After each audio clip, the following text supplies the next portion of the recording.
ரிஷப ராசியில் பிறந்த பெண் தோற்றத்தில் மட்டுமல்ல, நினைப்பிலும் நடப்பிலும் ஆளுமை மிகுந்தவராக இருப்பார். எதற்குமே அலட்டிக் கொள்ள மாட்டார். வீட்டு வாசலில் அல்லது வரவேற்பு அறையில் பெரிய சத்தம், சச்சரவு, பிரச்சனை என எது நடந்தாலும் அமைதியாக அங்கு வந்து நின்று ஒரே ஒரு பார்வை மட்டும் பார்ப்பார். சட்டென்று அங்கு ஒரு அமைதி நிலவும்.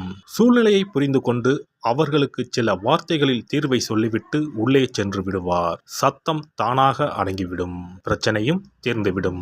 அவருக்கு ஆரவாரம் பிடிக்காது. அமைதியாக நிதானமாக சிந்தித்து சரியாக திட்டமிட்டு எதையும் செய்ய வேண்டும் என்று விரும்புவார். மேச ராசிக்காரரைப் போல சற்றென்று கோபப்பட்டு ஆக்ரோசமாக எதுவும் பேச மாட்டார். பதறாத காரியம் சிதறாது என்பதில் நம்பிக்கை உள்ளவர். இவரின் தோற்றத்தை பொறுத்தவரை நடுத்தர உயரம்தான் இருக்கும். நடக்கும்போது அசையாமல் நடந்து வரும் அழகு.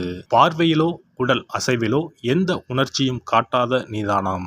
இவர் நடையில் வேகம் இருக்காது. நிதானமாக உடல் குலுங்காமல் நடப்பார். நேர்கொண்ட பார்வை உள்ளவர். காதுகள் சற்று விரைப்பாக இருக்கும். மூக்கு நுனி சற்று உயர்ந்தது மாதிரி தோன்றும். பல விஷயங்களை இவர் கண்ணால் கவனிக்காமல் மூக்கால் அறிகிறாரோ என்று தோன்றும். வாசனை நிபுணர். எந்த ஒரு செயலையும் ஆளையும் வாசனையை வைத்தே முன்கூட்டி ஊகித்து விடுவார். இவர் நடத்தை இவரை ஒரு ராணி போல உணரச் செய்யும். செயல்திறம் மிக்கவராக இருப்பார்.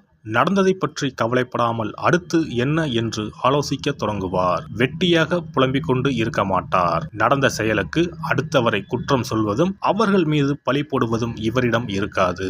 சரி, நடந்தது நடந்துவிட்டது, இனி ஆக வேண்டியது என்ன என்று பார்ப்போம் என்று ஆக்கப்பூர்வமாக சிந்திப்பார். குடும்பத்தில் பொறுப்பும் பாசமும் உள்ளவராக இருப்பார். வீட்டு பொறுப்பை சிறு வயதிலேயே ஏற்றுக்கொண்டு செம்மையாக செயல்படுவார். பெரிய குடும்பத்தில் வாழ்க்கைப்பட்டாலும் அதை சீரோடும் சிறப்போடும் முன்னுக்கு கொண்டு வருவார். மற்றவர்கள் தன் பேச்சை கேட்க வேண்டும் என்று எதிர்பார்ப்பார். தனக்கு முழு ஒத்துழைப்பு கொடுக்க வேண்டும் என்பதை வலியுறுத்துவார். இவருக்கு யாரும் நெகட்டிவாக பேசுவது பிடிக்காது. எதையும் ஆக்கப்பூர்வமாக சிந்திப்பார். அதன்படியே செயலாற்றுவார். இவர் உழைப்பையும் தன் அறிவையும் நம்புகிறவர் என்பதால் சகுனம், சென்டிமெண்ட்ஸ் எல்லாம் இவருக்கு கிடையாது. தமது குடும்ப நிறுவனம் நலிவடைகிறது என்றால், தனது குடும்ப நலம் தோய்வுறுகிறது என்றால் உடனே அதன் தலைமை பொறுப்பை தானே முன்வந்து ஏற்று அதனை சிறப்பாக நடத்தி முன்னேற்றுவார். இவருக்கு யாரையும் பழிவாங்கும் எண்ணமோ துரத்தி அடிக்கும் எண்ணமோ இருக்காது. மிகுந்த கருணை உள்ளவர். ஆனால் தானம் தர்மம் நிறைய செய்வார் என்று எதிர்பார்க்க முடியாது. செய்வார், அதுவும் ஒரு அளவுக்குத்தான் செய்வார். ஆனால் நல்ல பல ஆலோசனைகள் சொல்லி சிக்கனமாக வாழும் முறைகளையும் இவர் கற்றுக் கொடுப்பார். எதனையும் அளவோடு செலவழித்து அளவோடு அனுபவித்து வாழக்கூடியவர். இவருக்கு ஃபேன் காற்று கூட வேகமாக வந்தால் பிடிக்காது. மென்மையாக தென்றலை போல காற்று வீச வேண்டும். பல்லை கட்டும் குளிரோ வியர்த்து ஒழுகும் வெயிலோ இவருக்கு பிடிக்காது.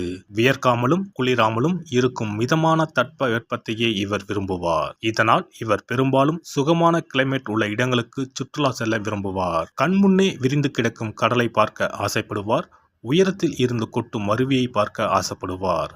கிளி, மயில், சிட்டுக்குருவி போன்ற அழகான பறவைகளை பார்த்தும் ரசிப்பார். பாம்பு, முதலை, காண்டாமிருகம் போன்றவை இவருக்கு பிடிக்காது. வீட்டில் சமைத்த நல்ல சத்துள்ள உணவுகளை உண்பதில் ஆர்வம் உள்ளவர்கள் இவர்கள். சமையலில் கெட்டிக்காரர்கள். சமையலுக்குள் மையலை அடக்கியவர்கள். யாரையும் தன் ருசியான சமையலால் வசியப்படுத்தி விடுவார்கள். தன் கணவனுக்கு அடுப்பாங்கரையே அரண்மனை என்ற எண்ணத்தை ஏற்படுத்தி விடுவார். அடிக்கடி வீட்டில் விருந்துகள் நடக்கும். ஊர் முக்கியஸ்தர்கள், தன் கணவரின் தொழில் பங்குதாரர்கள் என அனைவரையும் வீட்டுக்கு விருந்துக்கு அழைத்து தன் விருந்து உபச்சாரத்தில் மெய்மறக்க வைத்து விடுவார். ரிஷபராசி பெண்களின் கைப்பட்டால் பச்சை தண்ணீர் கூட பலரசமாய் இனிக்கும். விருந்துக்கு வந்தவர்களை வரவேற்று உபசரிப்பதில் இவருக்கு நிகர் இவரே. வந்தவர்கள் முன்பு கம்பீரமாகவும் கண்ணியமாகவும் கனிவாகவும் நடந்து கொள்வார். தன்னை யாரும் பொது இடத்தில் உதாசீனப்படுத்திவிடக் கூடாது என்பதில் கவனமாக இருப்பார். தனியாக அழைத்து குற்றங்குறைகளை கூறினால் ஏற்றுக்கொள்வார். ஆனால் பலர் முன்னிலையில் தன்னை குற்றப்படுத்தும் போது திருத்திக் கொள்கிறேன் என்று சொல்ல மாட்டார். அந்நேரம் எரிமலையாக சீறிவிடுவார். இவருக்கு கோபம் வராது. வந்தால் வீட்டில் பிரளயம்தான் நடக்கும். இவர் சாப்பிடும்போது நிதானமாக சாப்பிடுவார். நின்று கொண்டே சாப்பிடுவது, நேரமாகிவிட்டது என்று மடமடவென்று அள்ளி விழுங்குவது இவருக்கு பிடிக்காது. நேரமில்லை என்றால் போகும் வழியில் ரயிலிலோ பேருந்திலோ சாப்பிடுவார். ஆனால் அறக்க பறக்க சாப்பிட மாட்டார். இருப்பதை சாப்பிடுவோம் என்று மிச்ச மீதியை சாப்பிட மாட்டார். எல்லோரும் சாப்பிட்டு முடித்ததும் இவர் 2 தோசையை சுட்டு வைத்துக்கொண்டு அதற்கு தனியாக ஒரு சுவையான சட்னி அரைத்து வைத்துக்கொண்டு நிதானமாக சாப்பிடுவார். உணவுப் பொருட்களை வீணாக்க மாட்டார். இருவர் என்றாலும் 20 பேர் என்றாலும் இவரால் அளவாக சமைத்து அழகாக பரிமாற முடியும். ரிஷபராசி பெண்கள் பெரும்பாலும் அதிக அளவில் படிக்கவோ பட்டம் பெறவோ விரும்ப மாட்டார்கள். அவருக்கு அது தேவையும் இல்லை. சிலர் படிப்பார்கள், ஆனால் பட்டப்படிப்பு இல்லாமலேயே இவரால் ஒரு தொழிலை சிறப்பாக நடத்த இயலும். நடைமுறை யதார்த்தத்தை நன்கு தெரிந்து கொண்டு அதற்கேற்ப குடும்பம் நடத்துவார். தம் தொழிலையும் நடத்துவார். அதையும் சிறப்பாகவே நடத்துவார். எந்த தொழிலை இவர் செய்தாலும் அது நல்ல லாபத்துடன் தான் நடக்கும். அந்த அளவுக்கு சிறப்பாக செய்வார். எனவே அனுபவ கல்வி, இயற்கை ஞானம் போன்றவையே போதும். பட்டப்படிப்பு தேவைப்படாது. அப்படியே படித்தாலும் இவர் படித்தது ஒன்றாக இருக்கும், பார்க்கும் தொழில் வேறொன்றாக இருக்கும். இவர் எந்த நேரத்திலும் தடுமாற மாட்டார், ஸ்டெடியாக இருப்பார். இவர் மனதில் சஞ்சலமோ சங்கடமோ இருக்காது. மனதில் தெளிவும் செயலில் உறுதியும் காணப்படும்.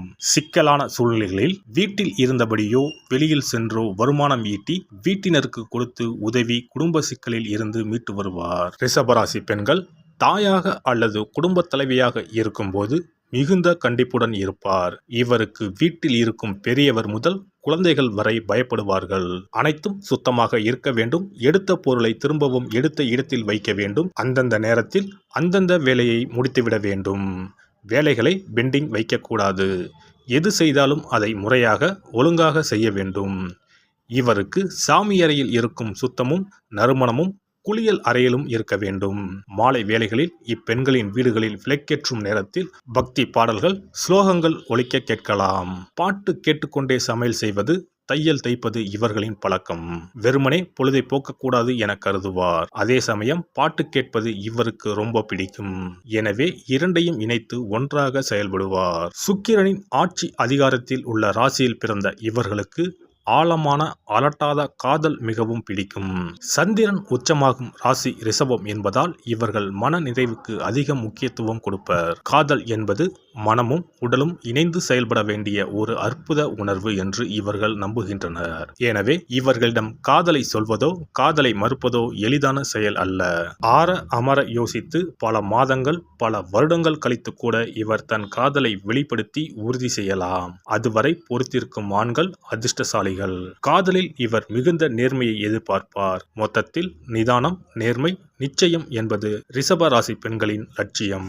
எல்லாம் வல்ல இறையருளால் நீங்களும் உங்கள் அன்பு குடும்பமும் உடல் நலம், நீலாயுள், நிறை செல்வம், உயர் புகழ், மெய்ஞானம் ஓங்கி வாழ்க வளமுடன். இந்த வீடியோ பதிவு உங்களுக்கு பிடித்திருந்தால் லைக் பண்ணுங்க, கமெண்ட் பண்ணுங்க, ஷேர் பண்ணுங்க. மறக்காம சப்ஸ்கிரைப் பண்ணுங்க. பக்கத்துல இருக்கிற பெல் பட்டனை கிளிக் பண்ணுங்க. நன்றி, வணக்கம். ஓம் நமச்சிவாய. சிவாய நம.